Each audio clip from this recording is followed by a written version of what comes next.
아주 두 회사가 합병을 하면서 팔다리를 자르고 합병을 했습니다.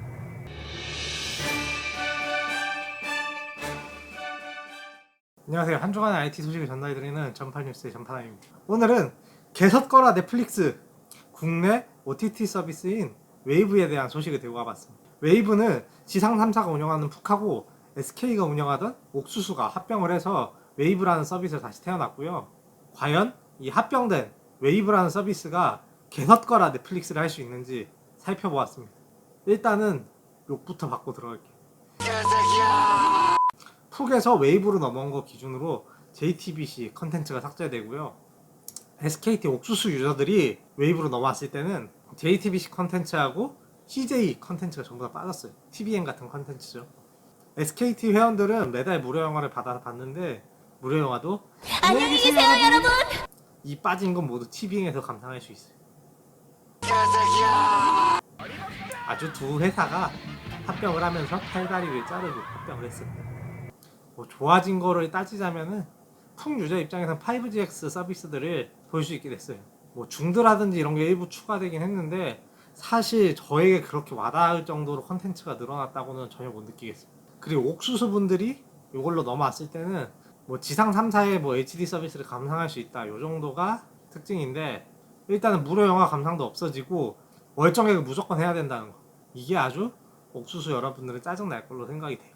이 외에 미세먼지만큼 좋아진 거는 다크 모드가 추가됐다는 거.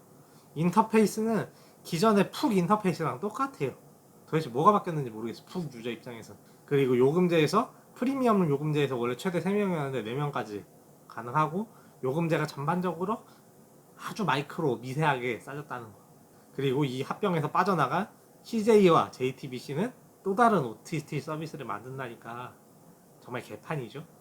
결국 두 회사가 합쳐지고 나서 좋아진 게 딱히 없어요. 웨이브를 이틀 동안 사용하고 느낀 점은 딱 이 서든어택 자리에 폭풍 전야. 참고로 서든어택 2는 오픈 후 광속으로 망해서 저 하늘이 별이 되었습니다. 해외 OTT 서비스를 살펴보면은 현재 미국에서는 넷플릭스가 주류긴 한데 개석거라 넷플릭스 서비스로 3개가 나왔어요. HBO 맥스, 디즈니 플러스, 애플 TV 플러스 이렇게가 나왔는데 HBO 맥스 같은 경우에는 왕자의 게임이라는 명작 타이틀이 있고 그 안에 그리고 슈퍼맨하고 배트맨 같은 워너브라더스 타이틀이 다 있어요. 디즈니 플러스는 말할 것도 없죠. 어벤져스, 아이언맨, 수많은 마블 영화부터 토이스토리 같은 픽사의 애니메이션, 그리고 디즈니 고유의 애니메이션들, 가장 위협적인 컨텐츠 강자죠. 애플 TV 같은 경우에는 전 세계에 깔려있는 애플 기기라는 플랫폼의 강력한 이점이 있죠.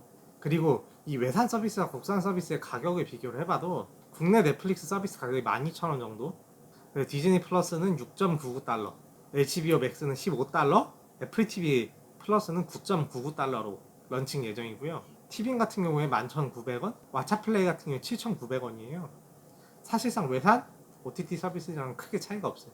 국내 OTT 서비스는 지상파 케이블, TV, 예능, 재방송, 생방송 서비스가 아니면은 경쟁력이 전혀 없어요. 이런 국내 OTT 서비스 특성상 TV 시청 시간이 줄어들면은 국내 OTT의 힘도 점점 빠질 거예요. 실제로 TV 시청 시간은 줄고 OTT 서비스 시청 시간이 점점 늘어나는 추세거든요. 나중에 가서 사람들이 TV 컨텐츠에 대한 의존력이 상당히 떨어지게 되면은 솔직히 왜 웨이브나 티빙을 구독하겠어요? 왓챠플레이나 넷플릭스 보지. 이렇게 한동안은 이런 국내 TV 컨텐츠로 국내 OTT 서비스가 몇 년간은 버티겠죠. 근데 지금 넷플릭스가 들어와서 엄청나게 자본을 쏟아 부으면서 국내 컨텐츠들을 만들고 있잖아요. 과연 이런 식으로 더 많은 해외 자본들이 들어와서 국내 컨텐츠에 투자를 한다면은 국내 OTT 서비스를 버틸 수 있을지, 이거는 정부의 적극적인 투자와 규제 완화, 그리고 기업들 사이에서도 살아남기 위한 해법을 좀 찾아야 될 것 같아요. 이대로 국산 컨텐츠의 질적 향상이나 다양화를 노리지 않고 유야무야 시간이 지나서 외상 OTT들이 막 들어오면은 그때 돼서 스크린 쿼터제 같은 어떤 규제를 더 갖고 하지 않을까 저는 되게 우려가 돼요. 게임 산업이나 기타 다른 문화 산업 같은 경우에는 벌써 국내 파이가 작다는 걸 알고 다 해외로 진출을 했어요. 이런 트렌드에 맞춰서 국내 OTT 시장도 국내의 작은 파이 가지고 계속 싸울 게 아니라 서로 협력을 해서 해외 진출을 계속 생각을 해봐야 되지 않을까 생각을 해요. 어쨌든 웨이브에 개섰거나 넷플릭스는 폭망한 걸로.